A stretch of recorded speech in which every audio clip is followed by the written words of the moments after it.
Bismillahirrahmanirrahim.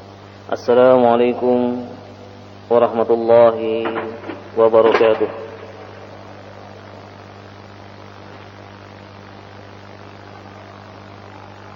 Alhamdulillahi wa kafa.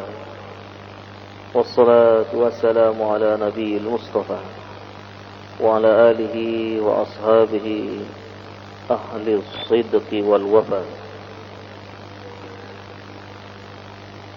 Wassalawatullahi wassalamu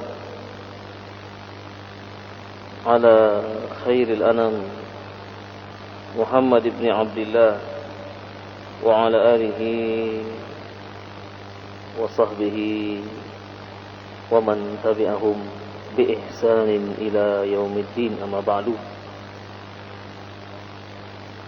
Ma'asyiral muslimin rahimakumullah, jamaah salat maghrib yang dirahmati Allah Subhanahu wa taala,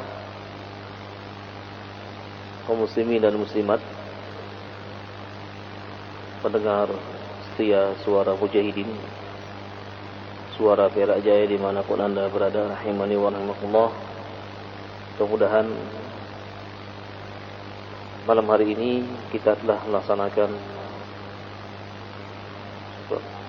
kewajiban kita, yaitu salat maghrib secara berjamaah, dan mudah-mudahan Allah Subhanahu wa taala berkenan menerima amal ibadah kita. Amin ya rabbal alamin. Ma'asyiral muslimin rahimakumullah, malam hari ini kita akan masuk kepada bab baru, yaitu Kitabu Adabit Ta'am, kitab yang menjelaskan tentang adab makan. Islam agama yang lengkap, mengatur semua segi kehidupan, mulai dari masalah pribadi, masalah keluarga, bagaimana bermasyarakat, bagaimana bernegara, bagaimana bermuamalah, itu lengkap. Bahkan urusan-urusan rumah tangga, di antaranya adalah pekerjaan kita sehari-hari, bahkan setiap saat, yaitu makan dan minum, diatur di dalam agama ini.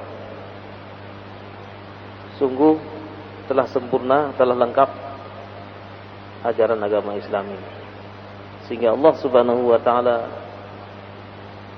menutup firman-Nya tentang hukum-hukum dengan surah Al-Maidah ayat 3, Al-yawma akmaltu lakum dinakum wa atmamtu 'alaikum ni'mati wa raditu lakumul Islam madinah. Pada hari ini, kata Allah, pada saat haji wada, telah aku sempurnakan agamamu untukmu, dan aku cukupkan nikmatku untukmu, dan aku ridhoi Islam itu menjadi agamamu. Oleh karena itu, setiap pagi dan sore kita baca doa Nabi. Beliau mengatakan, raditu billahi rabba wa bil islami dina wa bi Muhammadin nabiyyan wa rasulah. Ini yang dibaca. Pernyataan, ya Allah, aku rela, aku ridha Engkau sebagai Tuhan, dan aku rela, aku ridha bahwa Nabi Muhammad adalah Rasul dan utusanmu, dan aku rela dan ridha bahwa Islam menjadi agamaku. Ini doa pagi dan doa sore. Pagi sebelum matahari terbit, sore sebelum matahari terbenam, kita baca doa-doa ini sebagai sebuah pernyataan agar kita semakin kuat berpegang teguh kepada agama ini. Karena Allah Subhanahu wa taala berpesan, wala tamutunna illa wa antum muslimun. Jangan sampai kalian mati meninggalkan dunia yang fana ini, atau ruh berpisah dengan jasad, kecuali dalam keadaan Islam. kita semuanya tidak lupa dengan doa-doa Nabi. Beliau berdoa, Allahumma hawwin alaina fi sakratil maut. Ya Allah, mudahkanlah kami dalam menghadapi sakratul maut, sehingga kita mampu mengucapkan satu kalimat, yaitu kalimat La ilaha illallah. Disebutkan bahwa siapa yang membiasakan mengucapkan sesuatu dalam kehidupan ini, maka begitulah dia akan mati. Kalau orang yang selalu ngaji, begitulah nanti matinya. Orang yang selalu berzikir, seperti itulah dia akan meninggal. Bahkan orang yang sering menyanyi, sering nyanyi-nyanyi, begitulah dia mati.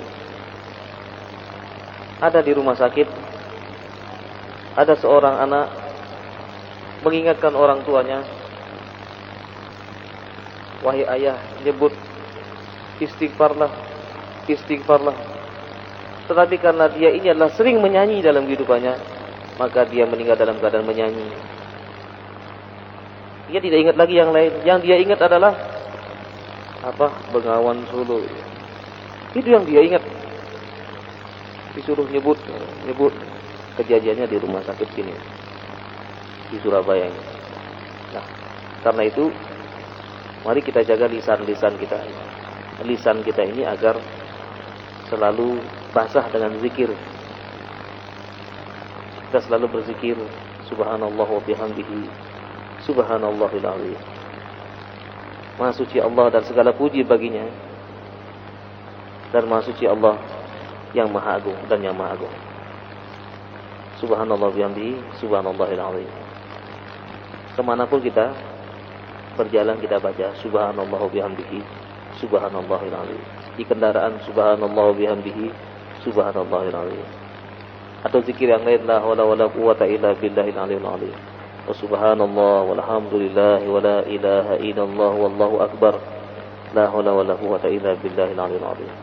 Selalu kita baca kemanapun kita pergi. Atau istighfar, astagfirullahaladzim, astagfirullahaladzim, astagfirullahaladzim, sehingga nanti kita bisa menutup usia kita, menutup kehidupan kita di dunia ini dengan satu kalimat, yaitu la ilaha illallah. Pada ibu yang dirahmati Allah Subhanahu wa taala, Islam adalah agama yang lengkap.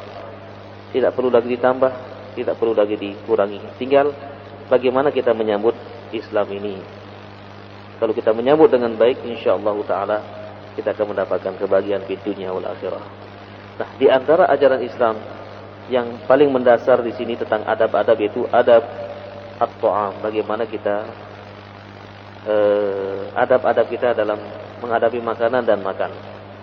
Yang pertama adalah babut tasmiyah fi awwalihi wal hamdi fi akhirih. Bab yang menjelaskan tentang mengucapkan bismillah sebelum makan, dan ketika mengakhiri membaca alhamdulillah. Di awalnya adalah menyebut nama Allah, kemudian di akhirnya adalah memuji Allah Subhanahu wa taala atas segala nikmat yang telah diberikan kepada kita. An Umar bin Abi Salamah, dari Umar ibni Abi Salamah radhiyallahu anhuma, sahabat Nabi Muhammad sallallahu alaihi wasallam, qala, beliau berkata, qala li Rasulullah sallallahu alaihi wasallam, telah berkata kepadaku Nabi Muhammad sallallahu alaihi wasallam, Sammillah wa kul biyaminika wa kul mimma yalika. Muttafaqun alaih. Umar bin Abi Salamah adalah anaknya Abu Salamah. Abu Salamah ini meninggal dalam perang, sehingga istrinya yang berduka cita diajarkan sebuah doa oleh Nabi sallallahu alaihi wasallam, yaitu inna lillahi wa inna ilaihi raji'un, Allahumma jurni fi musibati wa akhlif li khairan minha. Ya Allah, berikanlah ganjaran terhadap musibah yang menimpaku dan berilah pengganti yang lebih baik dari musibah itu. Ini dibaca terus oleh Ummu Salamah. Suatu saat Nabi SAW ketika takziah mengajarkan doa ini. Di lain waktu Nabi Muhammad SAW datang dan melamar Ummu Salamah. Nah, Umar bin Abi Salamah ini putra dari Abu Salamah, suami dari Ummu Salamah. Ummu Salamah kemudian menjadi Ummahatul Mukminin. Pada saat itu dia ini masih kecil. Qala li Rasulullah. Di riwayat yang lain, redaksi yang lain, Nabi SAW mengatakan, ya gulam, wahai anakku, samillah. Wahai anakku, makanlah dengan menyebut bismillah. Nah, Syekh Utsaimin rahimahullahu taala menyebutkan di sini qala bismillah, yakni qul bismillah wala haraj an yazid al-insan ar-rahmanir rahim. Tidak mengapa, kata Syekh Shalih Ibnu Utsaimin yang mensyarahkan kitab ini, beliau mengatakan tidak mengapa kalau ditambah Ar-Rahman dan Ar-Rahim. Lianna hadainil ismaini asnallahu bihima ala nafsihi fil basmalah.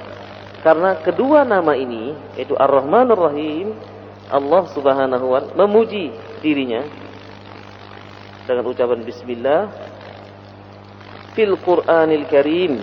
Di dalam Al-Qur'anul Karim qala bismillahirrahmanirrahim. Di ayat yang ke-30 surah An-Naml, ketika Nabi Sulaiman alaihissalam mengirim surat kepada Ratu Balqis, beliau menulis innahu min Sulaiman wa innahu bismillahirrahmanirrahim. Kalau nanti ada yang bertanya, kenapa kita mengucapkan bismillahirrahmanirrahim? Apakah ada ayat yang menjelaskannya? Ada. Tunjukkan di dalam surah An-Naml, surah yang ke-27, ayatnya yang ke-30. Ketika Nabi Sulaiman mengirim surat kepada Ratu Balqis, innahu min Sulaiman, sesungguhnya ini dari Sulaiman, surat ini maksudnya. Wa innahu bismillahirrahmanirrahim. Sehingga para ulama ketika membahas tentang bismillah di awal-awal surah, apakah itu bagian dari surah ya, bagian dari surah yang akan dibaca, atau dia merupakan pembatas antara surah yang satu dengan yang berikutnya, surat yang satu dengan berikutnya. Ini ada perbedaan di antara para ulama. Dan bagaimana dengan bismillahirrahmanirrahim di awal surah Al-Fatihah? Dulu sudah pernah kita bahas. Ini khilaf di antara para ulama. Ada yang mengatakan bismillahirrahmanirrahim awal suratil Fatihah. Jadi ayat yang pertama surah Al-Fatihah. Sehingga dalam mazhab Syafi'i, kalau salat dibaca keras-keras, bismillahirrahmanirrahim, alhamdulillahi rabbil alamin, dibaca bismillahnya keras-keras. Di dalam mazhab Syafi'i. Kalau imam-imam yang lain mengatakan innahu laisa minal Fatihah, ia tidak termasuk surah dari Fatihah. Jadi ayat pertama itu adalah alhamdulillahi rabbil alamin.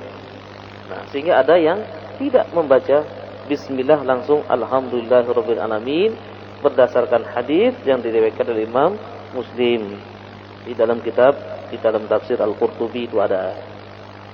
Nah, pendapat yang lain mengatakan dia tetap merupakan ayat pertama dari surah Al-Fatihah, akan tapi bismillahnya disirkan, tetap dibaca bismillahirrahmanirrahim. Disirkan membacanya dia. Bismillahirrahmanirrahim. Sebagaimana nanti Bapak-bapak supaya tidak kaget ya pada saat melaksanakan ibadah haji atau ibadah umroh. Nah, para imam-imam membaca sebagaimana yang sering kami baca. Kami tidak mengeraskan bacaan bismillahnya, tetapi membaca Bismillahirrahmanirrahim. Supaya tidak kaget nanti kalau ke Mekah dan ke Madinah, sini kok nggak baca bismillah. Mereka baca tapi disirkan. Karena ini yang lebih banyak di dalam riwayat Nabi Muhammad SAW. Kata para sahabat, "Shallaitu khalfan Nabi wa shallaitu khalfa Abi Bakrin wa shallaitu khalfa Umar wa shallaitu khalfa Uthman wa khalfa Ali wa lam yusma' minhu ayyakula bismillahirrahmanirrahim." Kata sahabat ini mengatakan, saya sholat di belakang Nabi, di belakangnya Abu Bakar, di belakangnya Umar, Utsman dan Ali. Saya tidak mendengar bismillah itu dikeraskan. Fi khilaf di antara para ulama, ini perbedaan di antara para ulama. Adapun yang mengeraskan tafadhol silakan. Tetapi yang lebih banyak adalah mensirkan supaya nanti bapak-bapak tidak kaget ketika melaksanakan ibadah haji atau ibadah umroh. Karena di sana di Arab Saudi mazhabnya adalah Hambali. Mazhab Hambali ini bismillahnya disirkan, tidak dikeraskan. Nah, kembali kepada hadis ini, bahwa Nabi Muhammad SAW ketika menemukan anak kecil ini makan, ya, Nabi mengingatkan, ya gulam, dan riwayat yang lain, samillah, ucapkanlah bismillah. Nah, kata Syekh Utsaimin, wala haraj an yazida ar-Rahman ar-Rahim. Tidak mengapa kalau seseorang menambah dengan Ar-Rahmanir-Rahim, yaitu Bismillahirrahmanirrahim. Lianna hadainil ismaini athnallahu bihima ala nafsihi fil basmalah fil Qur'anil Karim. Karena dua nama ini, jadi Allah Subhanahu wa taala memuji dirinya ya di basmalah ini dalam Al-Qur'anul Karim sebagaimana yang sudah kita baca. Fa in qala Bismillahirrahmanirrahim wala fala haraj. Kalau dia mengucapkan Bismillahirrahmanirrahim mau makan, fala harajnya apa-apa. Wa in qatasara an ala bismillahi kafa. Kalau hanya membaca bismillah itu sudah cukup. Nah, ini kembali lagi kami ingatkan ketika kita membahas pekan yang lalu, mendahulukan tangan kanan ketika mau makan, minum dengan tangan kanan. Kita perhatikan anak-anak kita. Perhatikan ketika dia makan pakai tangan kiri atau pakai tangan kanan. Karena ini sangat memungkinkan anak-anak kita itu lebih cepat menggunakan tangan kiri. Coba diperhatikan. Nah, ketika kita menemukan anak-anak kita makan dengan tangan kiri, kemudian minum dengan tangan kiri, di sini kita harus segera untuk membenarkan, menegurnya gitu. Nanti kalau sudah besar agak sulit. Kenapa, Pak? Nah, mumpung masih kecil, anak-anak kita ini diingatkan kalau makan pakai tangan kanan. Demikian juga kalau minum pakai tangan kanan. Pakai baju tangan kanan. Pakai sepatu tangan kanan. Ini harus selalu diingatkan. Kalau kita sudah anak kita besar-besar, sekarang punya cucu, maka ingatkan cucu-cucu kita. Selalu dikawal terus. Karena sering lupa. Kadang-kadang langsung makan. Nah, di sini kita ingatkan, tanya, udah baca bismillah belum? Jangan-jangan kita juga lupa. Kan banyak orang sudah makan banyak sekali. Makan satu piring enggak cukup. Tambah lagi satu piring enggak cukup lagi. Sampai 3 piring enggak cukup juga.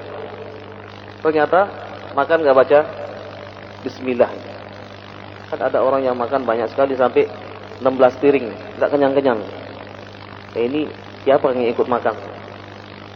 Nah, oleh karena itu adab-adab ini perlu diperhatikan betul.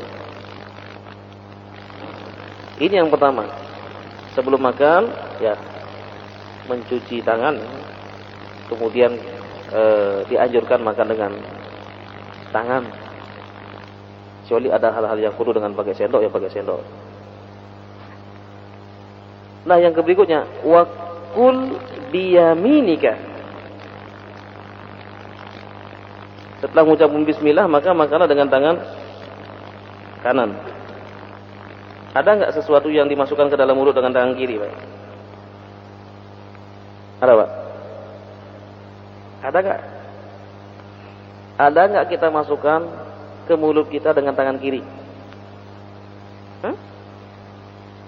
Ada? Ada, Pak? Ngerokok? Ngerokok tangan apa, Pak? Kalau ngerokok tangan apa, Pak? Bener? Hah? Tangan kanan apa tangan kiri kalau ngerokok? Tergantung ya. Baca bismillah nggak kalau ngerokok?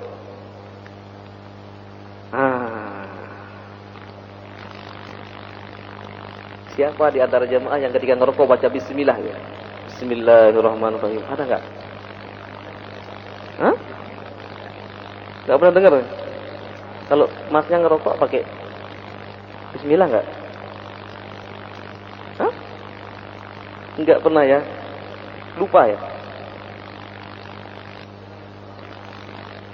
Kalau ngerokok itu apa? Bukan makan, bukan minum ya? Apa namanya? Iya, sesuatu yang masuk ke dalam mulut harus menggunakan tangan kanan dan ucapan bismillah, dan yang masuk itu yang bermanfaat. Kira-kira kalau ngerokok manfaatnya untuk kesehatan apa ya? Ada nggak? Oh, saya mau ngerokok biar jantung saya sehat. Ada nggak? Hah? Bisa jadi makruh, bisa jadi haram dia. Bisa jadi wajib ya. Wajib merokok dia. Nanti dipikirkan dia. Kenapa kok ya kalau saya ngerokok kok nggak pakai tangan kanan, kok pakai tangan kiri? Kenapa kok nggak pakai baca bismillah gitu ya? Padahal sesuatu yang masuk ke dalam mulut kita harus pakai bismillah. Karena Nabi mengatakan, fa inna syaitan ya'kulu wa yashrabu bishimalihi. Karena syaitan itu makan dan minum dengan tangan kirinya gitu ya. Nanti dipikirkan masing-masing gitu ya. Nah, Nabi mengatakan, kul biyaminika, makanlah dengan tangan kananmu. Kita disuruh makan dengan tangan minum pakai tangan kiri. Enggak sadar kan? Enggak sadar sampean tadi minum pakai tangan kiri. Nah, ini karena kita kadang-kadang nggak sadar kebiasaan makan tangan kiri, minum tangan kiri. Ini kadang-kadang nggak sadar kita. Makanya saya ingatkan langsung, ya jangan diulangi ya. Nah, tadi minum pakai tangan kiri tadi. Jadi kita perhatikan di rumah kita lah. Kadang-kadang anak-anak kita atau kita ketika kita undangan, ini kan cenderung menggunakan tangan kiri gitu ya. Ini perlu diperhatikan betul, karena setan makan dan minum dengan tangan kirinya katanya. Nah, baik, kita lanjutkan, itu adab yang kedua ya. Nah, yang ketiga sekarang, ini kaitannya dengan makan berjamaah. Wa kul mimma yalik, makanlah yang dekat denganmu. Karena Nabi SAW lebih sering makannya itu adalah berjamaah. Beliau mengatakan, ta'amun wahid lisnaini yakfi lisnaini. Ta'amun wahid yakfi lisnaini. Makanan yang satu piring yang dimakan satu orang itu cukup untuk dua orang. Wa ta'amul lisnaini yakfi li thalatha. Makanan untuk dua orang cukup untuk tiga orang. Ini luar biasa. Dicoba nanti makan berjamaah. Karena Nabi SAW selalu makannya berjamaah. Kalau ada sahabat-sahabat datang, beliau makan berjamaah. Coba nanti dirasakan, kalau makanan itu sedikit, kalau berjamaah insya Allah cukup berkah. Kalau banyak, habis insya Allah dia. Jadi sedikit berkah, banyak habis. Nah, Rasulullah SAW ketika makan, anak kecil ini makanannya begini. Jadi ngambil di sini, ngambil di sini. Nah, Nabi mengatakan kalau makan yang dekat-dekat dulu. Jangan makan yang jauh-jauh. Dan ini kalau makannya berjamaah. Nabi SAW dalam suatu riwayat, beliau ketika makan bersama para sahabatnya, ya makanannya sederhana sekali. Makannya sangat sederhana sekali, makan roti. Tapi beliau selalu berjamaah. Ini akan mengundang keberkahan. Nabi Muhammad SAW mengatakan, wa kul mimma yalik, kecuali ya kalau kita makan yang dekat-dekat dulu, kecuali kalau di depan kita itu hanya tempe saja. Sebelah sana ada ayam. Yang sebelah sana enak-enak semua. Di depan kita ini tempe gitu ya. Boleh nggak gini? Boleh gitu ya. Jadi supaya adil, kalau dikasih tempe tok itu sebelah sana enak-enak makanannya. Dan sekarang ada lagi meja yang muter. Kadang-kadang kalau dimuter pas sebelah sana ayam terus. Pas di depan kita di tempe, sambal gitu ya. Muter lagi, tempe lagi gitu ya.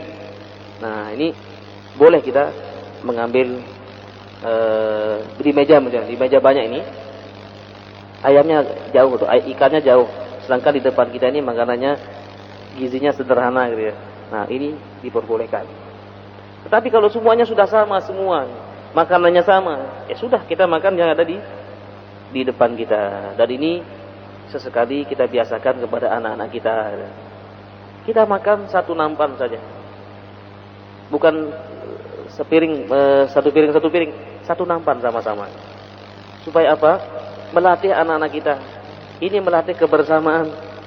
Suatu saat anak-anak kita mungkin di sekolahnya diajak untuk camping atau tadabur alam. Di sana nggak ada makanan kecuali makan sama-sama. Nah, ada juga yang mengatakan jijik saya makan rame-rame.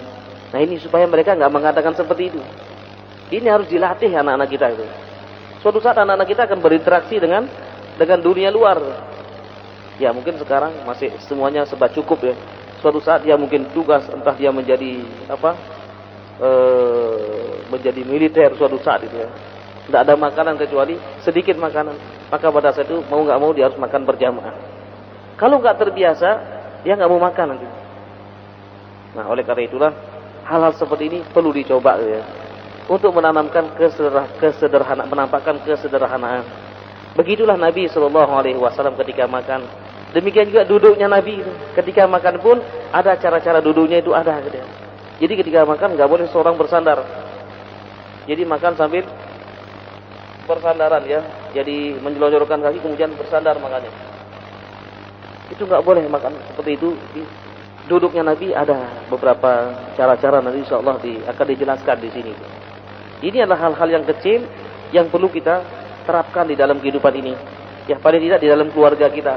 Sesekali kita makan, misalnya ketika makan nasi bungkus apa kita makannya rame-rame. Insyaallah kalau misalnya kita makan, kita beli nasi bungkus 4 untuk 6 orang, 2 saja insyaallah cukup. Dibuka dulu 1, dibuka 2. Ternyata masih ada sisa 1. Ini betul-betul berkah luar biasa. Nanti bisa dicoba di rumah masing-masing ya. Nah, baik, hadis ini muttafaqun alaih. Yang kedua hampir sama, tapi di sini ada penekanan. Wa anna Aisyah radhiyallahu anha. Dari Aisyah radhiyallahu anha qalat, beliau mengatakan, qala Rasulullah sallallahu alaihi wasallam. Rasulullah sallallahu alaihi wasallam bersabda, "Idza akala ahadukum," apabila salah seorang di antara kalian makan, falyadhkur ismallahi ta'ala, maka berzikirlah atau sebutlah nama Allah, yaitu bismillah atau bismillahirrahmanirrahim. Fa in nasiya, kalau lupa, mungkin karena tergesa-gesa ya. Dia sudah lapar sekali, ini lupa ini. Sudah setengah makan. Sudah hampir 1 piring sudah habis. Baru dia ingat.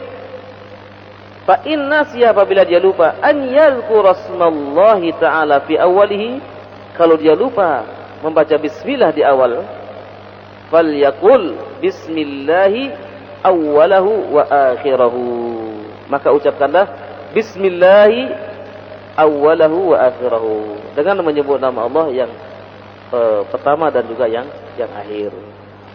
Jadi ini dia ucapkan sebagaimana sabda Nabi Muhammad sallallahu alaihi wasallam. Rawahu Abu Dawud wa Tirmidzi wa qala hadisun hasanun sahih. Hadis ini diriwayatkan oleh Abu Dawud dan Tirmidzi dan beliau mengatakan ada hadisun hasanun sahih. Nah, di sini ada beberapa hikmah, ada disebutkan oleh Syekh Utsaimin rahimahullahu taala. Beliau mengatakan bahwa fi hadzal hadis dalilun ala annahu yanbaghi lana an nu'allima as-sibyan wal gilman adab al-akli wasyurbi. Nah, hadis ini menjelaskan wajib bagi kita mengajarkan kepada anak-anak kita adab-adab makan dan minum. Wa kadzalika adabun naum, demikian juga kita ajarkan adab-adab tidur.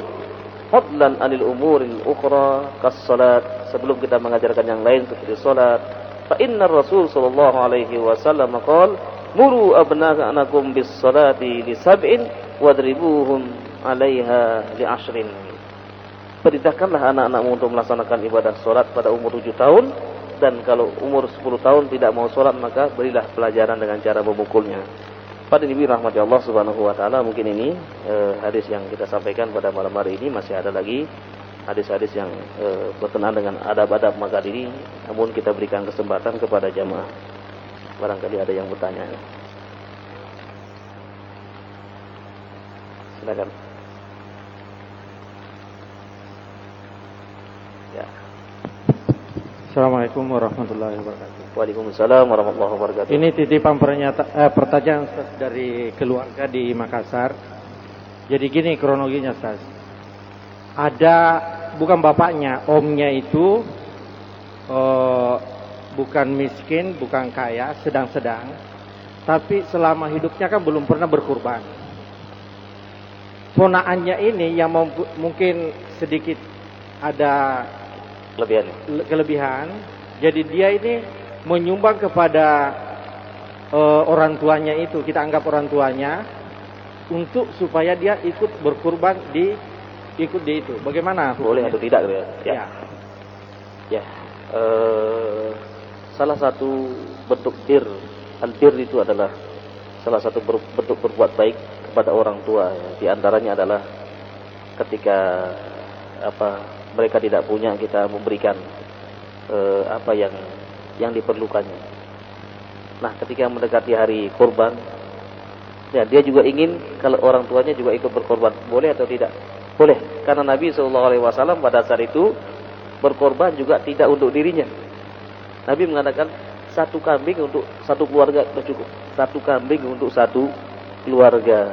Nabi ketika menyembelih menyebutkan Allahumma taqabbal minni, terima daliku wa min ahli baiti, dan dari keluargaku, wa min ummati Muhammad alladzi lam yudakhi, dan dari umatnya Muhammad yang belum pernah berkorban. Sama juga Nabi SAW ketika mengakikahi cucunya, bukan Ali yang mengakikahi, tapi Nabi yang mengakikahi. Akka Rasulullah SAW al-Hasani wal Husain fi yaumi sabi'ihi. Rasulullah SAW mengakikahi cucunya Hasan dan Husain pada hari ke-7 setelah kelahirannya. Demikian juga ketika berkorban, kalau kita punya kelebihan, kita juga belikan kambing untuk orang tua kita. Satu ini saya korbankan untuk sama orang tua saya. Itu boleh, silakan. Baik. Ini salah satu bentuk berbuat baik kita kepada orang tua kita. Baik. Silakan.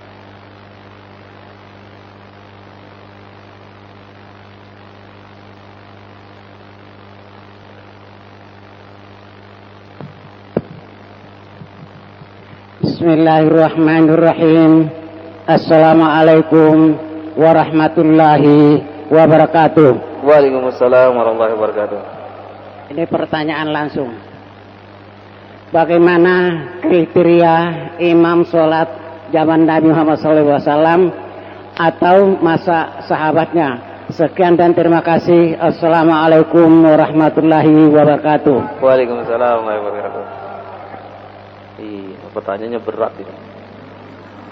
Ya, Nabi dalam sebuah hadis mengatakan ketika beliau dikunjungi oleh sahabat-sahabatnya, jadi sahabatnya yang tidak tinggal bersama beliau, yang dari luar kota, datang menemui Nabi SAW.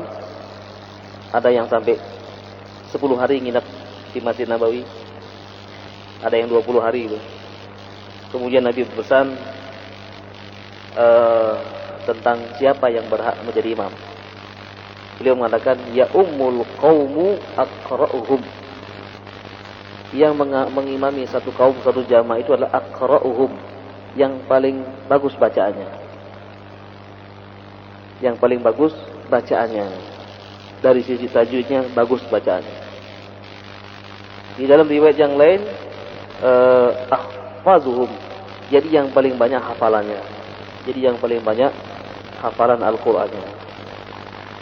Fa inhum fil qira'ati sawa, apabila bacaannya sama-sama bagus ya, bacaannya sama-sama bagus, hafalan juga sama-sama banyak, fa a'lamuhum bis sunnah.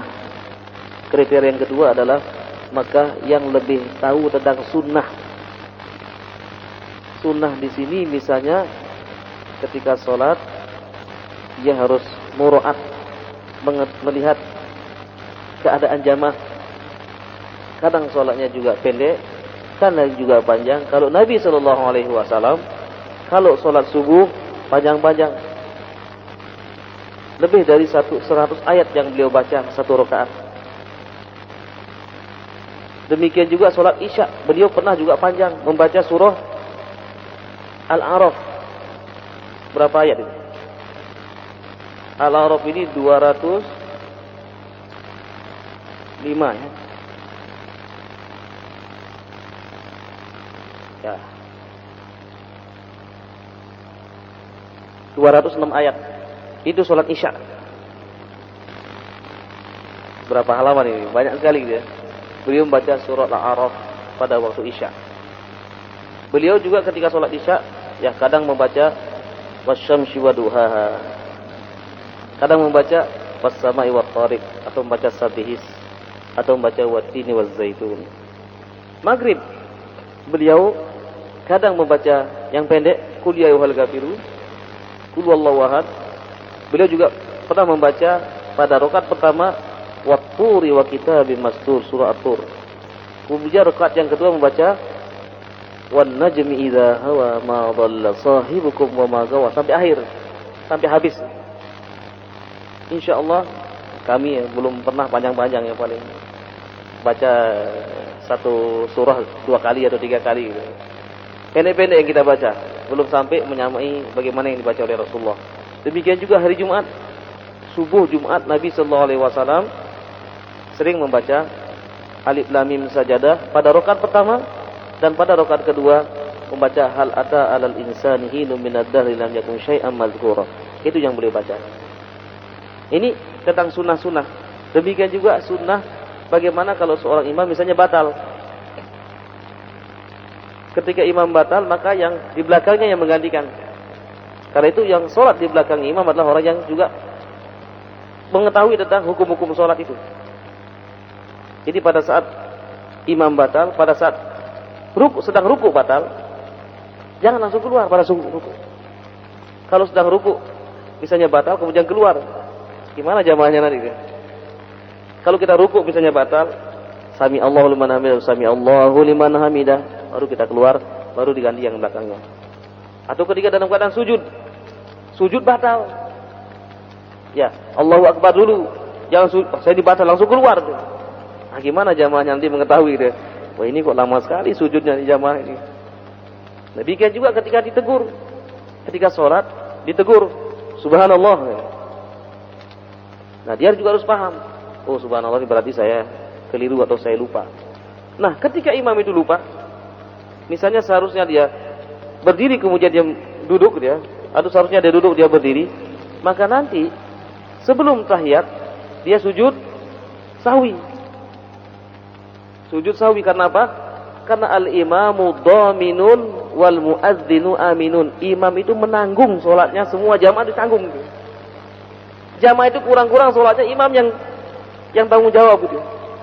Karena itu imam harus betul-betul faqih, harus betul-betul paham tentang fikih-fikih sholat ini.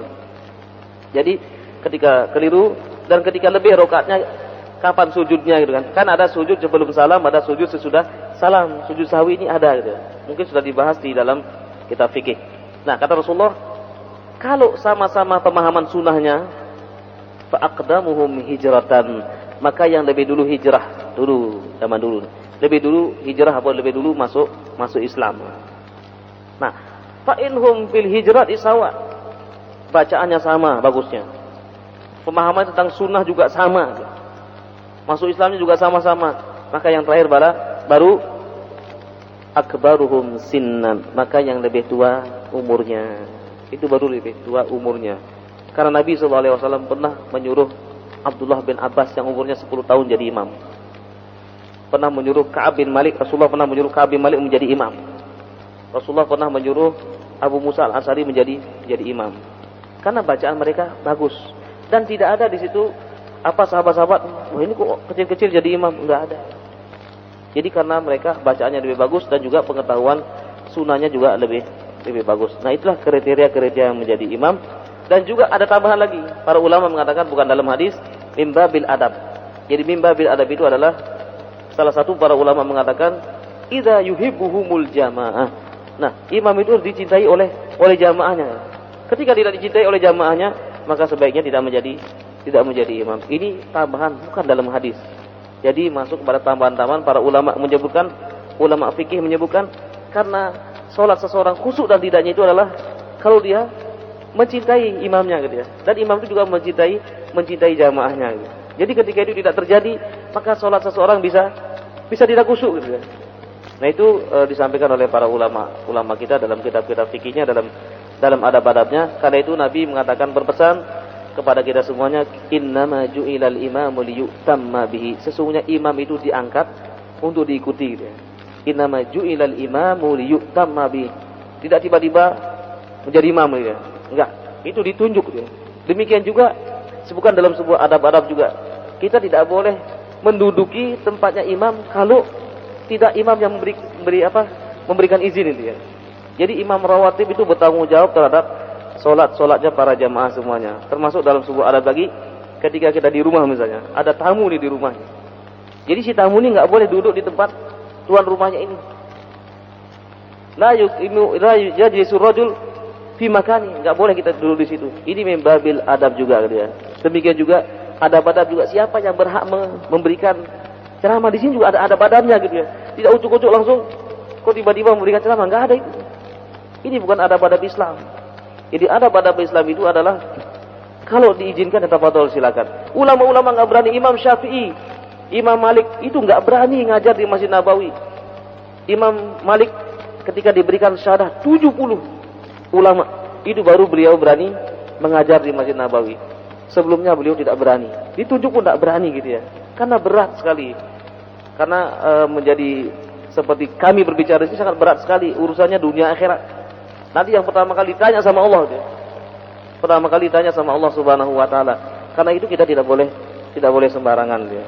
Jadi ketika kita sudah mendapatkan sebuah amanah, maka itu yang kita laksanakan. Tapi karena waktunya sudah habis, sampai di sini aku qouli hadza wa astaghfirullah li wa lakum. Subhanakallahumma wa bihamdika asyhadu an la ilaha illa anta astaghfiruka wa atubu ilaik. Wa sallallahu ala nabiyyina Muhammadin wa ala alihi wa sahbihi ajmain. Assalamualaikum warahmatullahi wabarakatuh.